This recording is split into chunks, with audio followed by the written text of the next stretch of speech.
I was looking over like old One Piece stuff, and Okay. when I was younger, I watched just like the version on Cartoon Network or whatever. Oh, it's the guy who has the cigarette and it's a lollipop.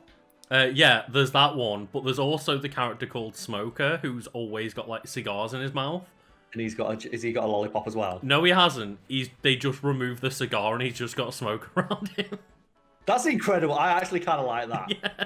I don't mind Because that. like his ability is that he's a man made of smoke, So that makes sense. but they still just got cigarette smoke coming out of his mouth. It's okay. For no reason at all. Yeah.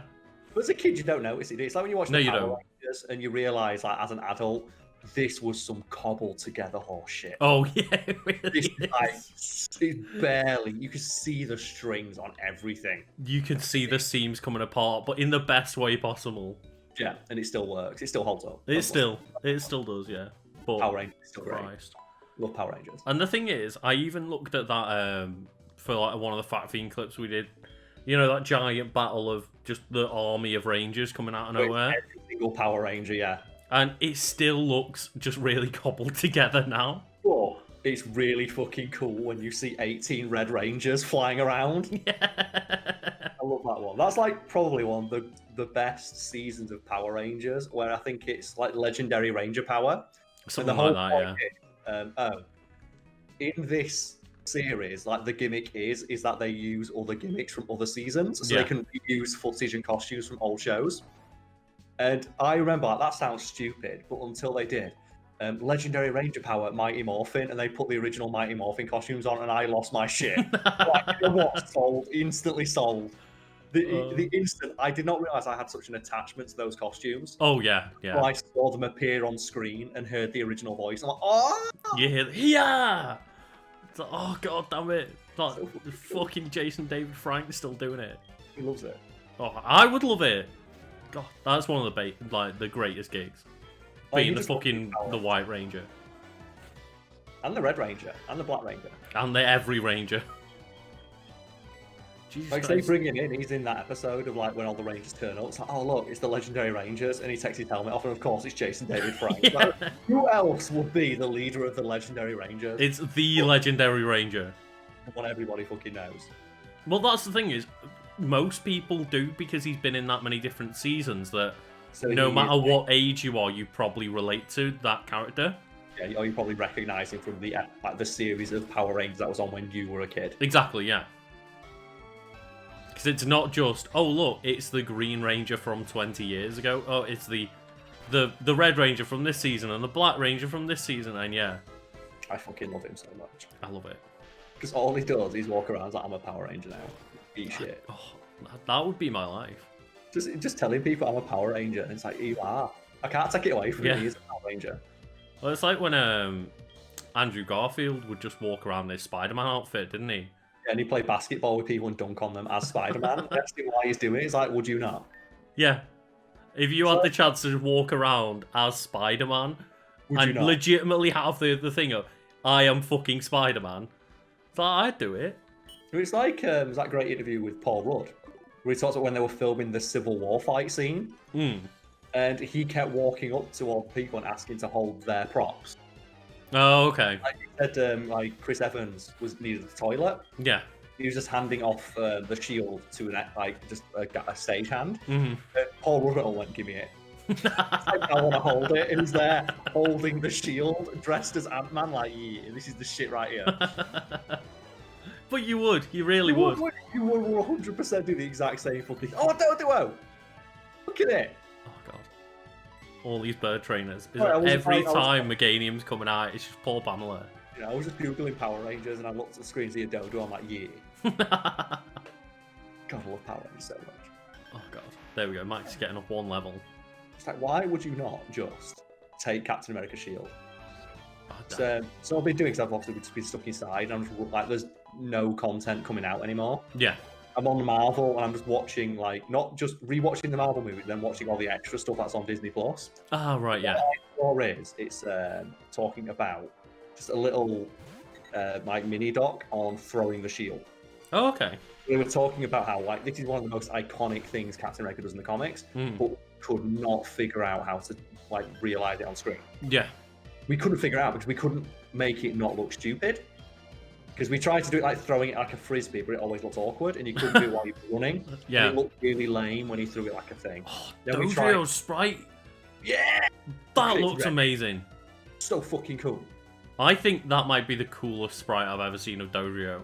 Yeah, like you can see they've all got a distinct personality. You got the prideful one on the left, Yeah. the angry one in the middle, and then like, you know, the little demure one on the right. It's like, no, I don't want to fight. Because Dodrio looks really disappointing in newer games, I think.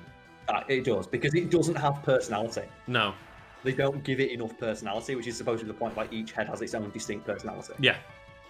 And it's But, using Tri Attack on me, the classic. It's move. I love Tri Attack. I like doing Tri Attack when you got like Serene Grace on. I was going to say, yeah.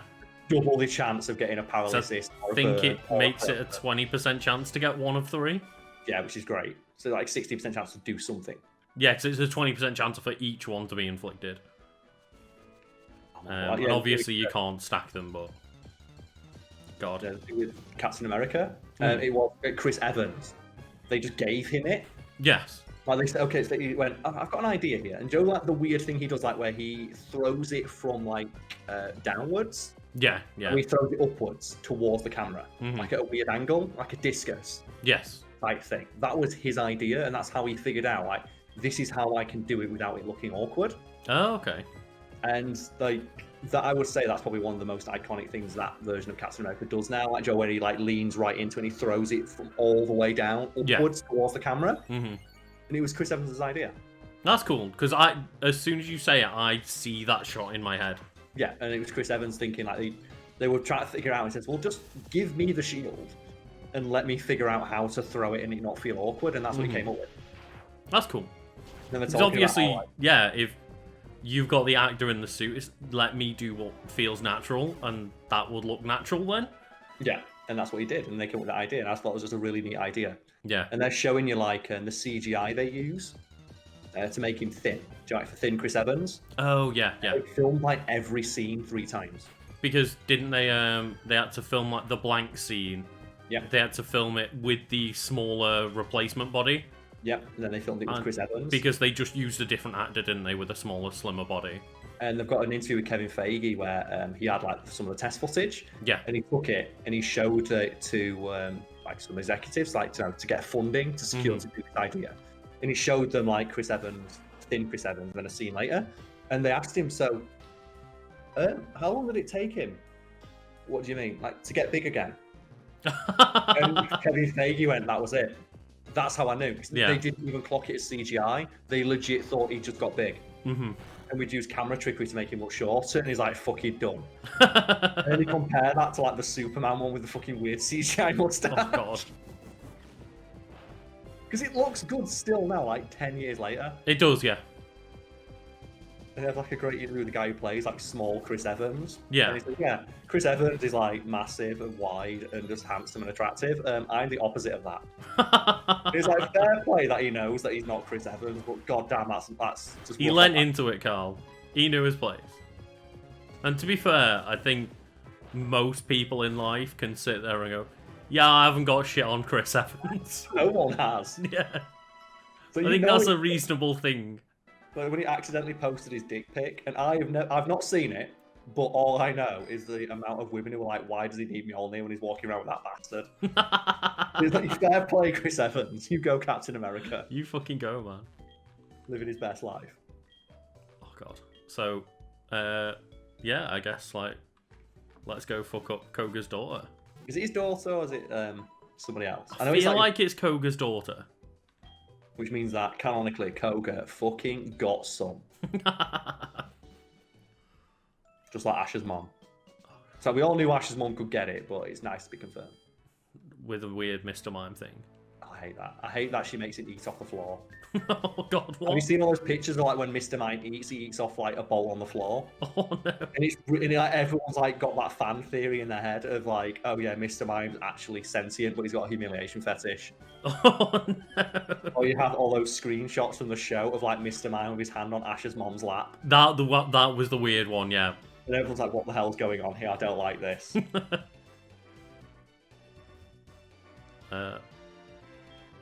Oh, okay. Oh, and also they're all disguised as her. So you have to pick the They're right all one. disguised, but obviously the one in the center when you get to the end of the maze is the one that's real. Oh my god, a picnicker with a Nidoqueen. Fuck That's me. That's a rough Pokemon. That's poison and ground as well, so there's not much we can do about that, except for Arthur, so that's like, fuck it. Like, that's the thing is, Arthur's a pretty hard counter, I think. It's bulky, innit? Like, he resists most of the stuff they do. Yeah, yeah. Plus, he's just got like water moves, and like Nidoqueen hates water. Throw it in. Because I love ones where it's Nidoqueen and Nidoking are weak to water, but can learn Surf. Yeah. What does that really, feel like to them? They are like some of the most versatile Pokemon. They're so fucking interesting. I love Pokemon like massive move pools where you can just do anything with them. And Nidoqueen and Nidoking are perfect examples of that. Like when you send them out, you never know what they're going to do, because even their abilities are quite useful, because they've got like poison point, is it? So you can make bulky ones that like people trying to like kill straight away, but they poison you. Yeah, and the like move pool, they've got a good 20 moves to pick from that are all good moves. Like with the size of their move pool, they can threaten nearly anything else in the game. And you never know whether they're going to be a physical attacker or a special attacker or a split attacker. One. Or bulky, yeah. And then it's like, God. And then you just got like those boring Pokemon like Blaziken. It's like, oh cool, Sky Uppercut. It's like, what are you going to do? Protect turn 1 speed boost, okay. Yeah, Sky Uppercut next turn. Fucking fantastic, I love it. But it's so disheartening. It really is. I like it. Because this looks a hell of a lot better than in Gen 1. When it's just do. The thing is, they did the best with what they had. And they did, but it was just the dots on the floor. Where you could see them, yeah. And it's like, okay. But obviously, that is just, as you say, them fit into the restrictions. But oh my god, yeah. The Nidoking. I don't get, though, why we've got picnickers in here. I'm pretty sure in, like, Gen 1, they were ninjas in training. Something like that, yeah. It was like a weird training ninja dojo. Did they just not want to put another sprite in? Probably not. It's probably that, in it. It's probably, we can just get away with making these generic sprites. It's like, why would a picnicker join the ninja poison gym? Why not? I enjoy picnicking and slitting the throats of my enemies. What? It is a weird thing where, yeah, again, look at that Nidoking, and it looks really scary and intimidating until you play in 3D and it's 4'10", and it's like, okay, Nidoking, just pat it on the head like, yeah, you do you, mate. Oh man, I love though all the people out there, the men who are upset that the Charizard's same height as they are. For fuck's sake, the crit. Get right. I could threaten any Pokemon, Lucas. Eat it. What's Eric got? Fuck it, a fly will probably kill. Yeah. Like any of those moves will probably take it out. Yeah. He's got fairly decent attack and he's fast enough to outspeed this. Unless he's holding a quick claw. That'd be terrifying. Just a Nidoking outspeeding a Crobat. Because we've talked about it, haven't we? Want the game. We want for all those like shitty Pokemon fans like, oh, Pokemon's not difficult. Just make a new Pokemon game that is every trainer has perfectly EV trained competitive Pokemon from moment one, and they all use stall tactics, and it's like stealth block first turn every single time, and then see how much they enjoy that game. Because I talk to that guy again. Ooh. That's right, I'm a boy. What's wrong with a boy dressing up as Janine? You know what? There's nothing wrong with that, mate. There's nothing. Fair play. Anyone who say that there is, they've got a small penis anyway, so you have to listen to them. Micro penis energy. Let people be who they want. Exactly. Can't imagine anything lamer than judging people or giving people shit for how they choose to dress. Fuck it. So unless you're walking around in a fucking swastika armband, I don't give a fuck. Yeah, that's when I start giving a shit. That's where I draw the line. I don't care about people, you know, dressing or being who they want to be until it's being a person that doesn't let other people be their way, like what they want to be. It's like, yeah, okay. That's when I want to step in. It's something we talk about all the time, isn't it? Of like people giving us shit for just dressing or looking the way we want. It's like, how do you go through your life being this upset with things that have zero to do with you, that have nothing to do with you, and have zero effect on your life? Yeah. Just people existing in your peripheral, having fun, and just like being comfortable in who they are upsets you.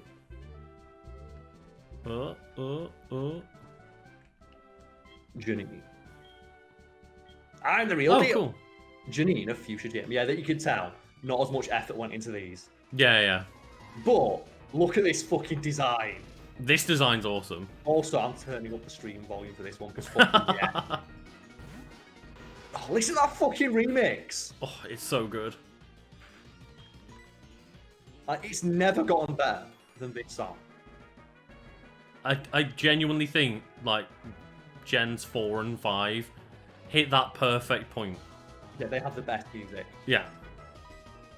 And I really like some of the, especially like Gen 3 music, but obviously they had a lot more to just work with technically on a DS. They did, and I kind of like the older gens where they had less ability to make what they wanted, so they have to like work within the limitations, and that somehow it makes it better because you know they're doing the best with what they had, and they're like stretching the hardware to its absolute fucking limit. Oh yeah. And it's just think about, for example, the Lavender Town, like the Pokemon Tower theme, which is incredible, and just that really haunting song that came out of almost just no notes. There's only a handful of notes used at all, and it's such an iconic piece of music, and it's really creepy. I love it. But God, yeah, Janine, like what a cool design. Yeah, her design's One awesome. of like the stronger designs for a gym leader. Yeah. We thought like, oh, we've got like our favourite gym leaders like Lance and Claire, probably have the strongest because they wear capes. Yeah. And there's just something really ballsy about wearing a cape. Like, it requires like, bring back capes. It requires so much confidence. It does. Why don't we just walk around like fucking Game of Thrones characters, like dress-wise? We should. Why don't I get to wear fucking Daenerys dresses all day? You should be able if you want to. You can do it. Oh yeah, but I don't understand why that's not fashionable. I don't know why I can't buy it. Yeah. So there's something I really like, and it's just compared to like a Daenerys dress, probably like a lot more simple. But like when you see people like it's that specific thing like you always see hero characters wear underneath shirts where they wear like the button-up long sleeve tops. Yes. Those ones that fit really, really nice. And every time I buy one of those tops, they're always really baggy. Or they're like absolute skin tight. Yeah, yeah. Which I don't want. I want like the ones that they have which are fitted to them. And it's not because it's like probably cost like $8,000. Yeah. It was custom made for the actor. I look and go, that looks like it fits really nice. It also looks super fucking comfortable. I want it. Yeah. It's like, oh god. I just want to be able to run around with my fucking Attack on Titan scout cape. I just want it. Like, why not? I thought you were going to say with the 3D maneuver gear then. Oh, fuck it, yeah. I want the 3D maneuver gear for getting around my house. I do. That'd be awesome. Just play the theme song when you get out of bed. Just 3D maneuver gear your way to like the kitchen to make your morning coffee. That'd be fucking incredible. It would, wouldn't it? Oh god, like I'm just nipping to the shops as you just like fucking maneuver gear, like just shooting yourself across rooftops, like yeah. You see people not wearing their mask, and you just like hit them on the back of the neck, just avoiding people coughing. Oh god, or wheezing, as you might say. Yeah. I had to do it. I'm sorry, it was right there. You got your opportunity. You saw an opportunity. Like Charles just comes in and just. It's like, yeah, okay, sort this shit out. I guess we win now. Yeah. Do you mean you sat there like heavy sweating? So I wish I'd not expected to a single type. Oh god, and fuck it. We can send out Maxi. We've got Hidden Power Rock. I just don't. I want to really stop getting out of the habit of just send Charles out. But if every gym we fight just has Charles like hard counter it, it's oh man, Ariados, what a waste. What a waste, yeah. What a waste of a cool Pokemon. Just a cool Pokemon yet again with so low stats and such a bad move pool that it is really unusable. And the annoying thing as well is it has some of the most interesting moves. And it has a really good design. And it has a unique move because I think it has like the poison web. I'm gonna double check. I think Sticky Web was unique to it at the time. But I think that it has like a poison equivalent. So let's have a look. I remember it having like a unique move that only it has. Yeah. That would never come back, and it's super annoying because it's. Let's check here. Yeah, Sucker Punch. Toxic Thread, that's it. Oh. Toxic Thread is a move unique to the Spinarak and Ariados line. Toxic Thread poisons the target and lowers its speed by 1 stage. Oh, fucking hell. So it's toxic, but that also lowers speed. So it's just toxic with an additional effect, and only that Pokemon learns it. But even with that good a move, it's still just useless. Because you will never get the toxic off. It will just be dead before it can do anything. Because I'm looking at it right now. Let's have a look at its stat. So its stats are, its speed is 40. Oh my god. Yeah. So even with that amazing move, you are never going to land Toxic Thread. That's the same speed as like a fucking Avalugg or something like that. I don't actually know, but that is like so low where it is basically useless. And it'd be alright if it was like, you know, bulky or had decent stats, but its only stat that is above 70 is attack at 90. Everything else is 60 or 70. It has base total 400 stats. Oh god. So it will basically be killed by any neutral hitting move from a Pokemon that has a remotely decent attacking stat. Oh god, that's so sad. Because it has like a super cool, unique move in Toxic Thread, and it learns Sticky Web, which is a great entry hazard. Yeah. Oh, Venomoth! Defo stole Koga's. To be fair, there's probably a lot of them. Oh no, I just meant the level 50 Venomoth. Oh no, the double team. No! Oh! How do you fight 2 Venomoths? God, we just Swift it. Oh, Fly. You picked the right one. We did. I love how slow Oh god. Yes! Oh, fair play! Fucking hell, Eric! Eric saw his target. He came fucking down on that Venomoth. Eyeballed that and he risked it all. So strong. Yeah, fucking 2 right. You've defeated Koga, my father. There you go. A member of Elite Four. Well, if I beat your dad, I'm better than you. I'm going to put it out there. Your dad's probably better than you, considering you're a gym leader and he's like the next step above what a gym leader can be. It is very weird that you fight the Elite Four and they're not as strong as the gym leaders that you come and fight now. Yeah. But yet again, Pokemon Origins did that. The most amazing explanation of that, where it's how many gym badges do you have? Okay. Yeah. Did they ever make that canon? I don't know. So if you're wondering, like we don't talk about there in Pokemon Origins, they have when is it Red in that game? It's Red, isn't it? It's Red, yeah. No. He goes in and he challenges Brock, and Brock asks him, "How many badges do you have?" He says, "Well, you're the first gym leader I've challenged." Brock has a set of Pokeballs for when it's someone's first challenge. Well, ignore it, Karl. Ignore it. Just keep talking. And he only has like 2 Pokemon, and they're presumably lower levels.